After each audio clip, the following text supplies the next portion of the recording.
Hey, y'all doing? I'm Brandon Bone with Voodoo Forge, and I'd like to talk to you a little bit today about angle grinders. Now, I'm a blacksmith, so I've got a blacksmith shop and a fabrication shop. So I use angle grinders a lot, but even if I wasn't a blacksmith, on the homestead, just projects around the house, I use angle grinders pretty regularly. So if you have an angle grinder, great. If you don't, this might give you a little bit of information on what's available out there, what the differences between some of them are, and just open it up a little bit to you. So let's get going. Okay, now starting right here, I've got several of these Milwaukee grinders. I've had them several years. I've never had any trouble out of them. It's just a 4.5 inch angle grinder. This one's got a 60 grit flap disc on it. I've got another one that's got a 120 grit flap disc on it. Unless you're doing a lot of metal work, you probably don't need more than one angle grinder, but if you do a lot of metal work, blacksmithing work, welding, anything like that, it's a pain in the butt to constantly be changing disc back and forth. What I like about this, these have been very durable. I've never had any problems with one working. I like the paddle. I prefer a paddle switch to anything else. It's easier to get it on and off. Now, I don't recommend this. This is probably very foolish of me to do, but most of my grinders have the safety shield and the handle removed, and that's for the work that I do with the grinders. It's easier for me to get around a piece of steel I'm grinding on without the shield and without the handle. Now, I have no doubt that this will bite me in the ass eventually. It has gotten me a little bit before, not serious, but you have to be very vigilant, and so I don't recommend doing that. As a matter of fact, don't do that. Leave all the safety equipment on your tools that comes on it from the factory. This is just what I do. This one I've got, this is the only one of these I've got. This is a Makita. It's been a good grinder. I've had this one, so I've had the Milwaukee probably 5 years. I've had these about 5 years. I've had this one about 4 years then. And it's got the paddle too. I wandered into a box store one day. They had them on sale. I got one. I wish I'd got a couple of them. This has got a grinding wheel on it. And grind first, then you flap disc and go from there when you're grinding. But once again, it has the safety equipment removed. I don't recommend that. That's very bad. That should be a shame. Now this one is fairly new to the herd. I've had this one about 6 months. It's a Porter cable, and there are good and bad things about the Porter cable. Bad being, I don't like the switch up here. I don't use this grinder a lot. I wandered into Tractor Supply one day, and they had them on sale for 30 bucks. So I bought it. I just keep a cutoff wheel on it, and I just use it cutting small pieces of stock in the shop. And that's about all I use it for, because I hate those switches up there, and that's not an operation I do with a grinder a lot. Now, right here, this guy, this is a Ryobi. And Ryobi is not the most expensive tool in the world, but I've had real good luck with several Ryobi tools. And this one is the rechargeable on the 18 volt lithium battery, and I just keep a cutoff wheel on that. The main advantage to that with a cutoff wheel on it is if I'm working on something outside, or if I'm at a scrapyard getting material or whatnot, I can use that to just make several cuts before that battery's dead. Now, as far as grinding, even with the big battery, it just doesn't have enough oomph behind it to do a whole lot of grinding. So I just keep a cutoff wheel on it, and it's very handy for that. But you just, with any rechargeable tool, you have to know its limitations. And I mean, maybe if you had to sharpen some blades on a bush hog or something like that, it might have enough oomph in a battery or two to get through that, but any real big grinding job, it's just not gonna do it. And lastly, over here, this my wife actually picked this up at a yard sale,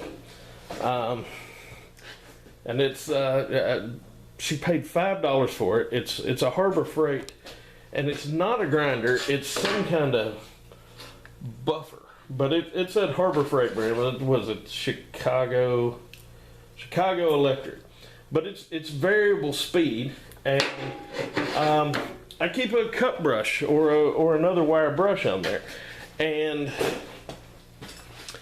over the years I've just really had good luck using this daggum thing, and it's lasted fine. I'm not an advocate of cheap power tools, but you generally get what you paid for. But I'd say we have definitely gotten our $5 out of that joker.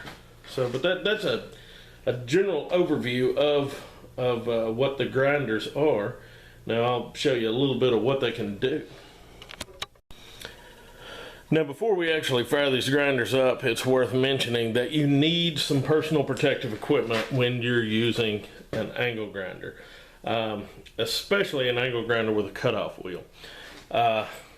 You need gloves to protect your hands. You need a face shield to protect your face. You also need safety glasses. Now, my glasses are safety glasses, so I just wear them. And you need hearing protection. You actually only seem to get 2 eyes and 2 ears, so take care of them. Okay, now I've clamped a piece of rebar in the vise here, and I'm going to hit it with a grinding wheel first. You can see how thick that is, and I'm going to do a little grinding and take it down a little bit, and you can see what that's all about.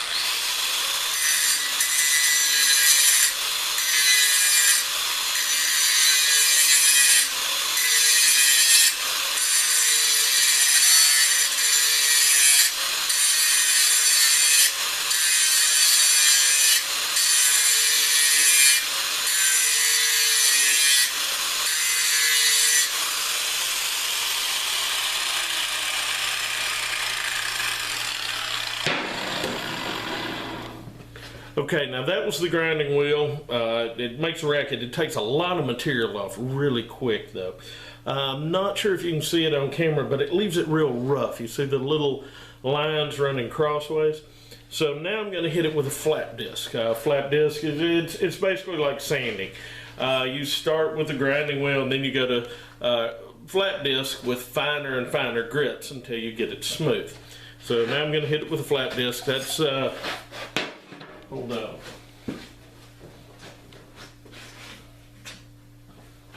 This is what a flap disc looks like, a new one. You can see the little sandpaper flaps on there. This one's been worn down a little bit, so it's got a little bit more character to it. All right, but I'm going to run this now on this steel.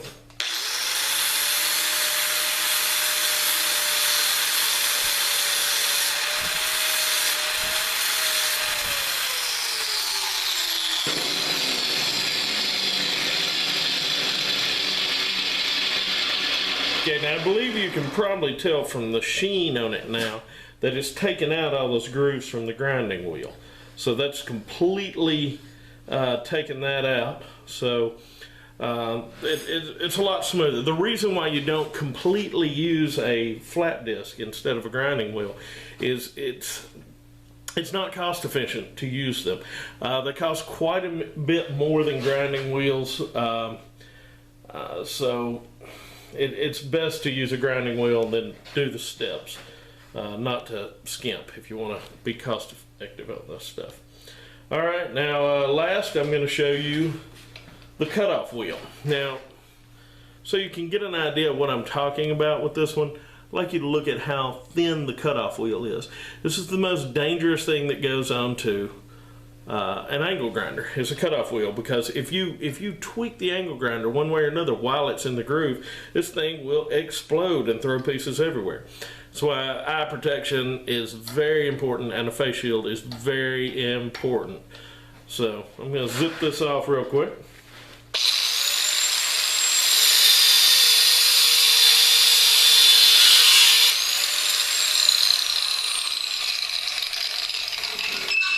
Now you can see how quick and easy that was. I mean, you don't want to cut super big stuff with this because it really gets old, but if you need something real quick cut off, it works absolutely great.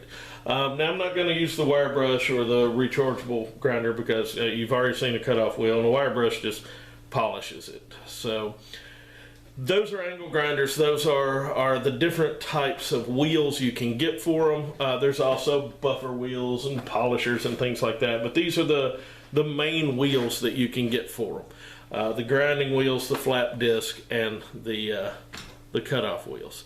So that's what they are and what their capabilities are. Okay, now hopefully if you're looking into getting an angle grinder, or you didn't know what angle grinders did, hopefully that gives you some more information on angle grinders. So if you're in the market, you can make a slightly more educated decision. As a blacksmith, the first power tool that I would recommend someone getting if they don't have any other power tools is an angle grinder. I would put that at #1 power tool.